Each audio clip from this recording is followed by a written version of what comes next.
You're listening to the Huddle Up Podcast with Chad Jensen and Zack Kelberman. Join Broncos Country's deep divers at milehighhuddle.com and sound off. And now it's time to drop some knowledge.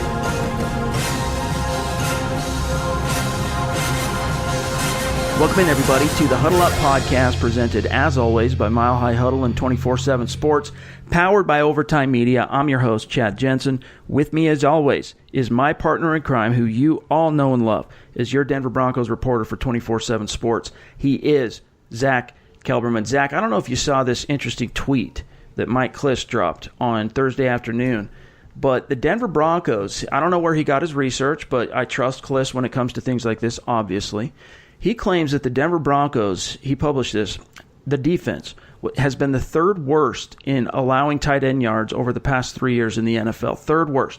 Over the last 3 years alone, they've allowed 2,997 yards. So just under 3,000 yards over 3 years, which means they've been averaging about a 1,000-yard season to tight ends year in, year out since the Super Bowl.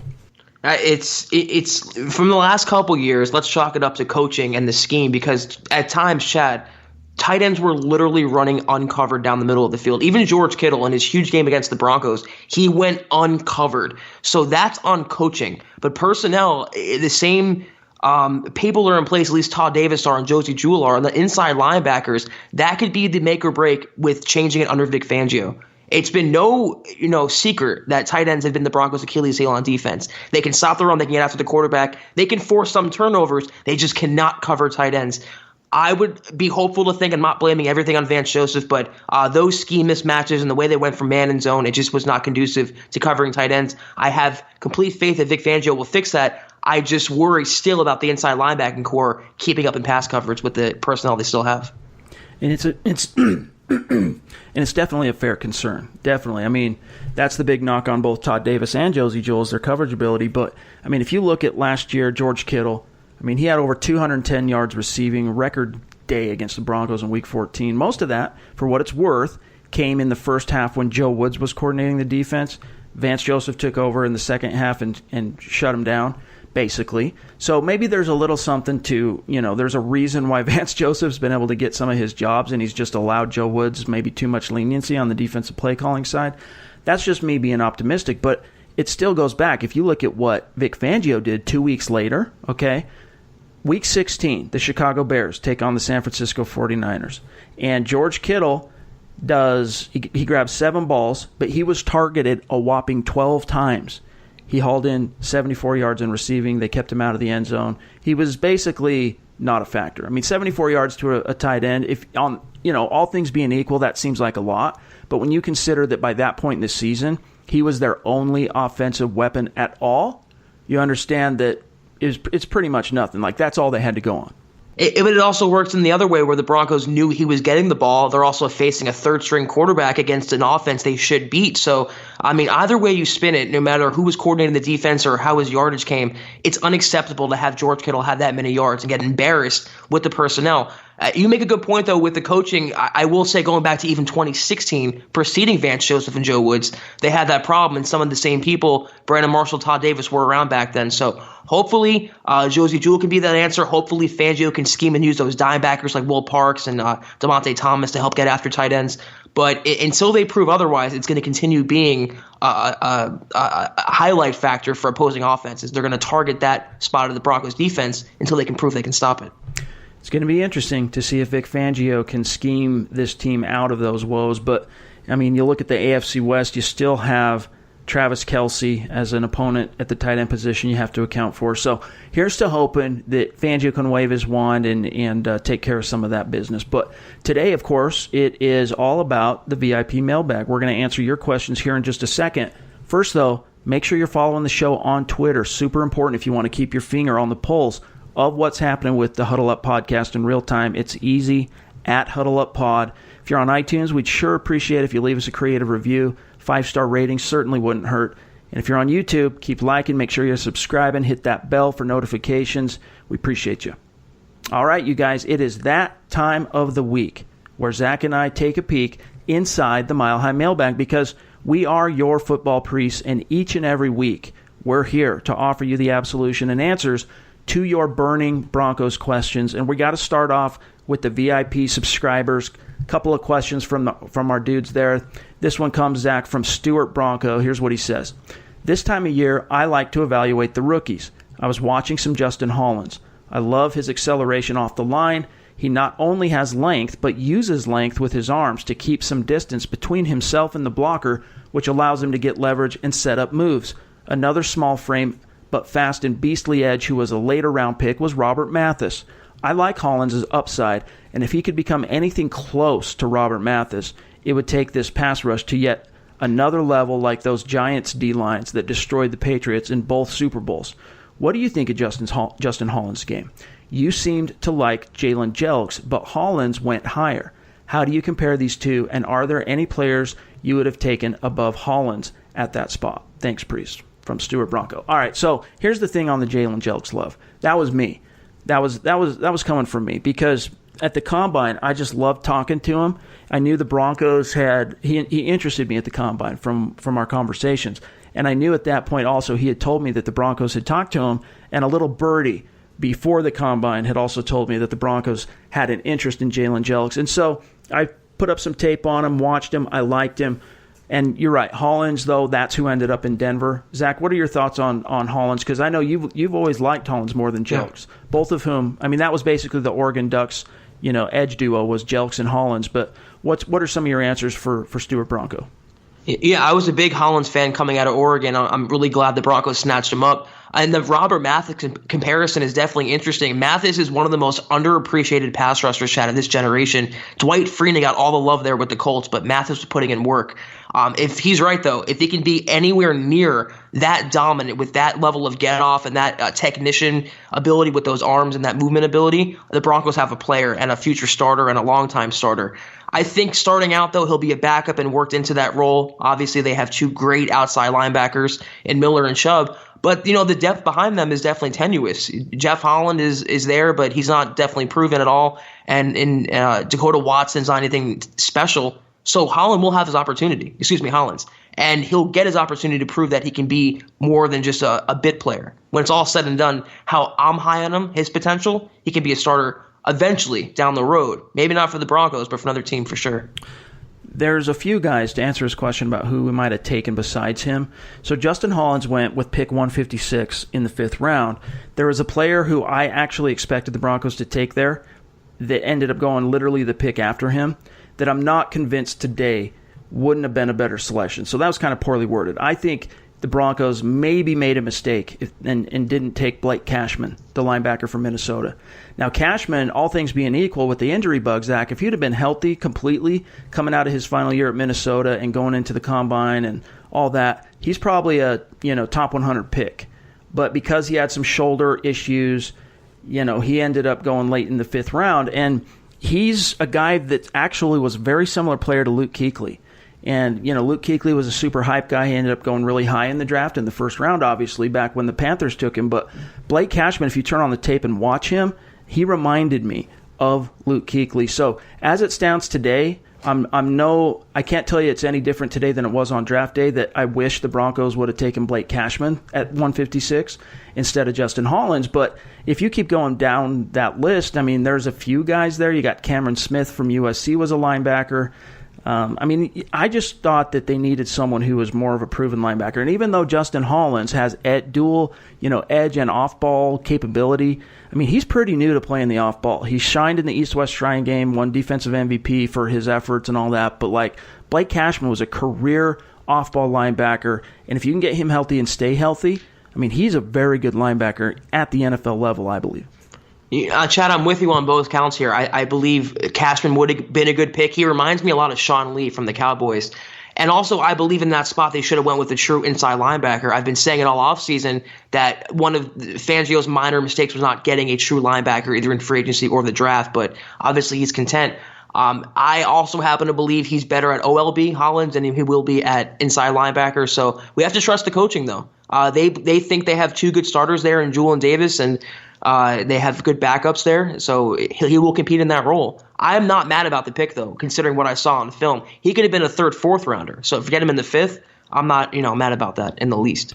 Yeah, I'm just excited to see how he looks in camp. I'm excited to see how the Broncos end up using him. Are they going to play him at the edge? Are they going to play him off ball? Are they going to move him around? I don't like the idea, I'll be honest with you, of moving him around, because we've just seen with other players in the very recent history of the Broncos that it's not the best thing to have a guy moving around early in their career. Look no further than DeMarcus Walker, right? Who they stood up and played outside linebacker as a rookie before realizing their mistake and putting him back on the D-line late in the season. And then they play him in Week 17 against the Chiefs, Patrick Mahomes' first career start as a rookie that year. And wouldn't you know, he gets a sack, he wreaks some havoc, he does some stuff because he was playing in his natural spot. So that's the one thing, is I don't care which one it is. I mean, the Broncos coaches, Vic Fangio, they need to figure out, obviously, where they think his biggest impact comes from. But once you identify that, get to it as soon as possible and stick to it, Zach. Yeah, it also reminds me kind of what happened with Justin Simmons. I mean, he's been shuttling between free safety, strong safety, cornerback. Just give a young guy one job and one set of responsibilities, not add more to his plate. I'm definitely in agreement with you. Either OLB or ILB, but pick a spot for Justin Hollins, let him go to work. If I had it my way, it'd be OLB, but we have to defer to Vic Fangio, at least in the interim. All right, next question here. And also, thanks for the question, Stuart. That was a great one, buddy. This one comes from Devon, also VIP subscriber at milehighhuddle.com, going on 19 months as a VIP. He says, I haven't been active in the conversation for a while. He's talking about the forums. But you guys better believe I haven't missed a pod. Who do you think the Broncos' stat leaders will be? Like Chris Harris, is he going to lead the team in interceptions, or Von Miller leading the team in sacks? Keep up the good work, Broncos priest. Thanks, Devon. We saw that question, prepared a little bit. We'll go through this list, and I'll read Zach's list here. Well, actually, I'll just serve them over to you, Zach. You say who it is, and then I'll tell you if I have a departure at all from some of your answers here. So, interceptions. Who do you got leading the team in interceptions in 2019? Bold prediction. I do have Chris Harris Jr. A bold prediction would be Kareem Jackson, but a logical prediction would be Chris Harris Jr. only because he's been the interceptions leader and he's going to be moved around between inside and outside. So I think he'll feast in a Vic Fangio defense. So I was going to say Jackson for the same reasons. He can play safety and corner, but I'm sticking with Chris Harris Jr. in a contract year to prove his worth. I think that's definitely a safe bet. One player I'll put in there, though, is Justin Simmons, because he had 3 interceptions last year on a really bad defense. And if you look at the production Eddie Jackson had last year as the free safety in Vic Fangio's scheme, I mean, he had 6 interceptions alone, plus he defensed 15 passes. You look at comparatively to Justin Simmons, he only had 4 defense passes in all of last year. Now you might say, well, then why do you see him as being a threat to, contend for the interception belt for the Broncos? Because of Vic Fangio, and because I think Fangio's smart enough that they're going to stop playing around. They're going to put Simmons where he belongs. And as a ranging sideline-to-sideline safety who can use his eyes and just go after the ball, that, to me, I think could add up to some interceptions. It might be enough to lead the way. Now, let's look at sacks. Do you got anyone other than Von Miller, Zach, leading the team in sacks this year? I do, and this is my bold take, and I know it won't be agreed with that much, but I do have Bradley Chubb besting Von Miller this year. I believe that passing of the torch will come sooner than anticipated. I said this a couple months ago, and I just feel the momentum there in the Vic Fangio defense and the way he's complimented and praised over the top for his standards, Bradley Chubb, while kind of undermining Von Miller and kind of pushing him aside subtly and verbally. I just think now is the time, coming off a 12-sack year for Bradley Chubb, to really take that next step. I believe he'll be in the 15, 16 sack range, and if not more than Von Miller, definitely close. He's the future, and I think Von knows it. He's the younger player, and he has some tools that Von doesn't have right now. It's happening before our very eyes. The torch is getting passed to Bradley Chubb. The question is how quickly. We saw it happen with going from Elvis Dumervil to Von Miller back in 2011 and 2012. That happened over about a 2-year period, and then Dumervil, the Broncos let him go. Then even with DeMarcus Ware, the torch had really already been passed by that point. Von Miller was the guy, but at the same time, I guess we should consider the fact that part of the rationale for bringing in DeMarcus Ware ahead of the 2014 season is the Broncos were also trying to get a big brother in there who could talk some sense into Miller, who was coming off a season riddled by injury and a suspension. So it took some big brother mentorship to turn the ship around and elevate Von Miller to the player he eventually became, that was crowned obviously by what he accomplished in those playoffs that led to Super Bowl 50.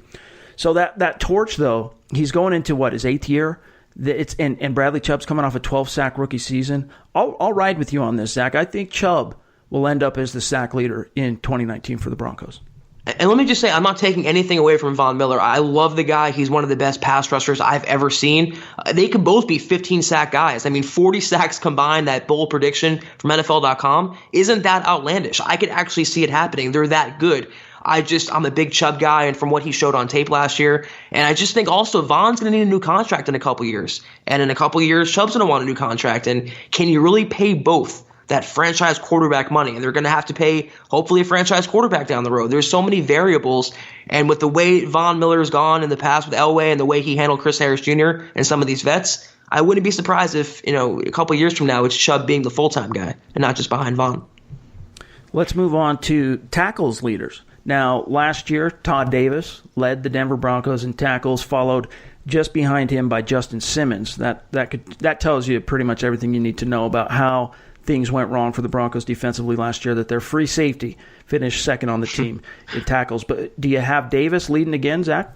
Yeah, I do, and to give him that, he's a good tackler. He's a good run stopper. He's a good two-down inside linebacker, and Vic Fangio will know how and when to maximize his talent, which is tackling. So, yeah, that was my second choice, though, was Simmons, because he plays a lot near the line and very versatile, athletic player. But, yeah, Todd Davis for me in tackles. All right, we still have to finish answering this question in full. For Devon here on the offensive side, we'll tell you who our rush leaders are going to be, receiving leaders, rushing touchdowns, receiving touchdowns. We'll get to all that. First, we just got to take a quick break. We'll be right back. This is the Overtime Podcast Network. All right, Zach, let's flip it over to the other side of the ball for our VIP subscriber here. Devon wants to know who we think some of the statistical leaders on the Denver Broncos are going to be in 2019.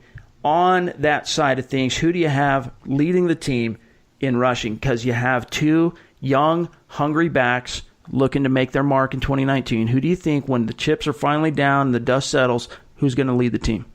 It's going to be close, and a lot closer than fans realize. I'm going with Phillip Lindsay only because he's the most explosive back of the two between him and Royce Freeman. But Freeman's going to get a ton of work, a ton of early down work, and I'm saying this contingent on Lindsay's health. If his wrist comes back to 100%. If not, I can amend this answer because Freeman would be the guy. But all things being equal, Lindsay, yeah, just because he can rip off those 80-yard touchdown runs to the house anytime he touches the ball. So tentatively, it might not be a 1,000-yard campaign, but I think he will edge out Royce Freeman in rushing.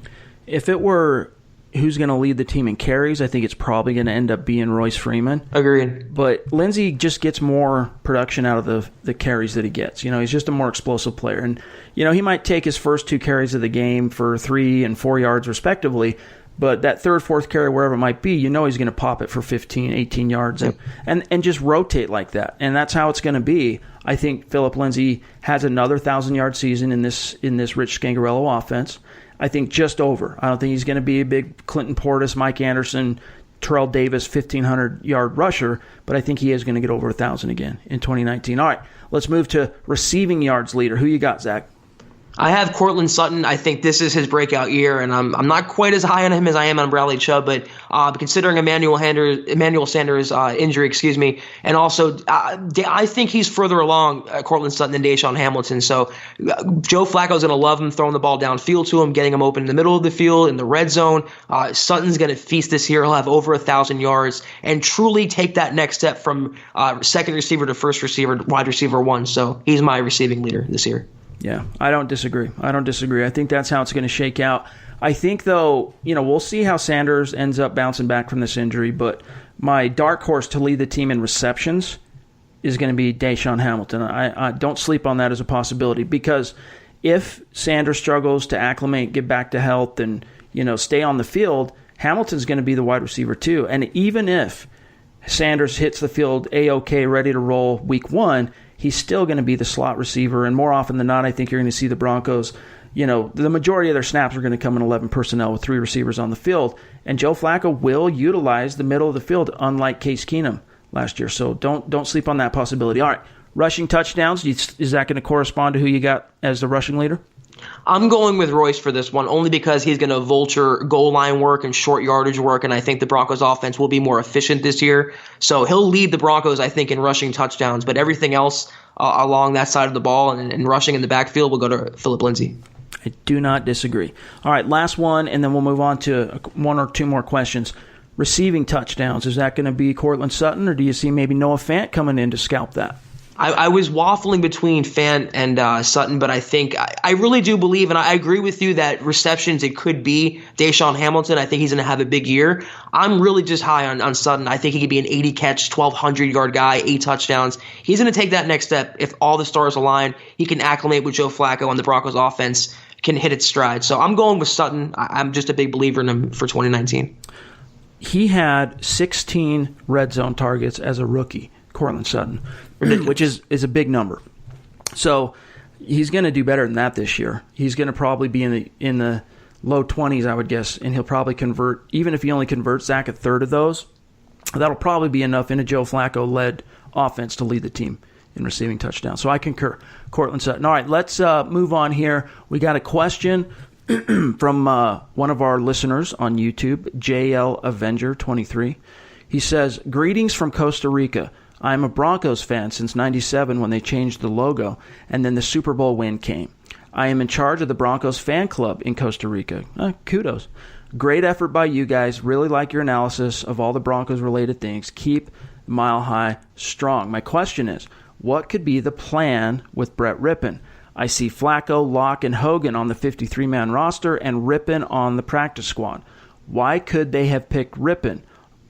Although I like him as a quarterback since Boise State. Can Hogan be out, even after the contract extension and being, besides Flacco, the experienced guy? And what about the tight ends? Can Jake Butt and Troy Fumagalli stay on the 53, especially after the injury?" So let's start with Brett Rypien here. What do you think the plan is? I mean, obviously they're going to have to let the chips fall in terms of the competition, but if you could talk to one of the flies on the wall, what do you think they'd tell you about the conversations Rich Scangarello and company have had with regard to their plan for Brett Rypien? In a best case scenario, I think for Rypien, it could be a spot on the 53. And in a worst case or a more realistic case, it could be the practice squad. Right now, Kevin Hogan is firmly entrenched as a number 2. And for now is the operative words there because Drew Lock is going to come in that battle this summer and heat things up. But it falls in a bad spot for Rypien. They're not going to carry as many quarterbacks on the 53. And if Hogan plays consistently and shows he's competent, he's going to have a spot on the team as well. So ultimately, I think practice squad is a good spot for him this year. Let him learn, let him absorb, and hopefully he doesn't get poached off there. Really, what happens with Brett Rypien, of course, is dependent on Brett Rypien, but I think it's also highly dependent on what Kevin Hogan does with this opportunity. Because if he plays well, the Broncos might go, you know what, Joe Flacco missed 4 games last year with that hip, and even though, Drew Lock's the future, if things go off the rails with Flacco or he gets hurt or whatever, we don't necessarily want to ruin Lock with playing him too soon. I could see them talking themselves into keeping Hogan on the roster because he has 4 years in the NFL. He might only have 1 career start, and he might have only appeared in 4 NFL games, but he has 4 years of being in the NFL and just that mentality and the experience of that, the different systems he's learned and being around the game. I could see them talking themselves into that. Now, if he is basically the player we expect him to be, which is fair to middling, and Brett Rypien can show that, hey, look, as a fail-safe, well, you better go with me because I can prove I'm as good today as Hogan is. And plus, if you're going to carry a third quarterback, don't you want to carry someone that has upside? Right. So that's how I could see Brett Rypien making this roster. But what about the tight ends? Do you think Jake Butt and Fumagalli both find their way to the 53? This is so tough to predict right now, all these tight ends. I think they carry them all because they all have carried, except Noah Fant, they all carry injury risk pretty much, and the Broncos can't afford to risk it. And Fant also is probably a year away, Chad, I think, from really becoming that tight end 1 and that difference maker. They're going to be a mishmash unit, and whoever steps up and be consistent, and that's probably going to be Hireman at first, they're going to get the majority of the reps there. But I do believe Fumagalli is going to make it. He's further along in his rehab process, and he offers good pass-catching upside. But they invested, I think, fairly heavily in him considering where he should have been in that draft, and then he kind of fell to them. And he says he's coming back stronger and better, so we'll see what he can do. But I think Fumagalli is a lock, and obviously Fant and Hireman are. So it could, if anyone, Butt would be the odd man out. Okay, here's one also on YouTube from Nugmaster224. He says, big fan of the podcast. You guys put out more Broncos content than anyone. Glad you're taking YouTube comments. Here's my question. With questions about Flacco's durability, at least in recent years, and with a young Drew Lock coming up, pass blocking on the offensive line becomes critical, not just this year, but for years to come. There has been concern about Garrett Bowles' development, and Ron Leary is likely only around for another year. How is the offensive line talent in next year's draft, and how high of a priority do you see addressing the offensive line going forward compared to positions such as cornerback that also could quickly become shallow in the next year or so? Thanks for the question, Nugmaster224. Appreciate you. Let's start with the offensive line. Here's what I know. Like, Zach and I will be the first ones to tell you we're not as gung-ho about learning everything there is to know about an upcoming draft class like our counterparts, Nick Kendall, Carl Dummler, Eric Trickle. Those guys could probably tell you, off the top of their head exactly how it's shaping up. Here's what I do know, though. Eric Trickle has told me that the offensive tackle class is looking good in the 2020 draft. So, Zach, if Garrett Bowles craps the bed in his last hurrah with Mike Munchak here in 2019, I don't think the Broncos will bat an eye about going back to the well, because this 2020 tackle class sounds like it's shaping up well. I'm with you on that. This is it is his last chance, and they do need to invest in the offensive line at tackle high, because they don't have even a developmental guy behind them that they're bringing along slowly. It's Garrett Bowles, who's definitely on the bubble in terms of his development, and there's Juwan James, who has injury concerns and technique concerns. If they don't pan out, I would not be surprised at all if they went offensive tackle by the second round at the latest next year. And I do think it is a priority, but it is a lot better. The starting five is significantly better this time around than it was last year, and that's even without Matt Paradis, because I think you saw in those final 7 games that Connor McGovern had to start that as good as Matt Paradis is, he's not good enough that him missing from the O-line is going to completely tank the unit. Like, the difference in terms of talent and ability between Matt Paradis and Connor McGovern, honestly, Zach, is not that much. It's not that big of a drop-off, all things being equal.